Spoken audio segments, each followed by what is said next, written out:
Builders डेच्या निमित्तानं बांधकाम क्षेत्रातील उल्लेखनीय कार्याबद्दल builders association of India centre Ichalkaranji आणि आदी स्टील यार्ड यांच्या वतीनं उत्कृष्ट बिल्डिंग कॉन्ट्रॅक्टर प्रल्हाद माने यांचा सत्कार होणार आहे। त्याचबरोबर गुणवंत कामगारांनाही पुरस्कार देणार असल्याची माहिती बिल्डर्स असोसिएशन ऑफ इंडिया सेंटरचे चेअरमन फैयाज गैबान, ट्रस्टचे प्रेसिडेंट नितीन धूत यांनी दिली।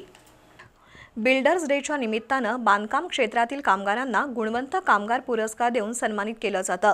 यावर्षी builders association of India centre Ichalkaranji आणि आदी स्टील यार्ड यांच्या वतीनं गुणवंत कामगारांची निवड करण्यासाठी रमेश मर्दा, सुहास अकिवाटे, महांतेश कोकळकी यांची त्रिसदस्यीय समिती नियुक्त करण्यात आली होती।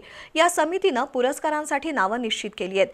त्यामध्ये फरशी फिटिंग करणारे चंपालाल मालविया, सुतारकाम Jagdish Jangid, painter Dhananjay Kulkarni, Satish Mane, plumber Nikhil Mahajan, fabrication Sanjay Mane, गिलावा चंद्रकांत सस्ते आणि सेंटरिंग जगदीश हिरेमठ यांचा समावेश आहे। आमदार राहुल आवाडे यांच्या हस्ते आणि बिल्डर्स असोसिएशन ऑफ इंडियाचे माजी राष्ट्रीय अध्यक्ष अविनाश पाटील यांच्या अध्यक्षतेखाली लायन्स ब्लड बँक इथं पुरस्कार वितरण सोहळा होणार असल्याची माहिती गैबान धूत यांनी दिली। यावेळी शीतल काजवे, राजेंद्र शिंत्रे, दिलीप पटेल, रमेश मर्दा, तानाजी हराळे, पुंडलिक जाधव, भगवान कांबुरे, संजय रुग्गे, मोहन सातपुते, शिवकुमार हिराणी, विकास चंगेडिया, सुधीर लाटकर, श्रीकांत लासकर, अरुण चौगुले उपस्थित होते।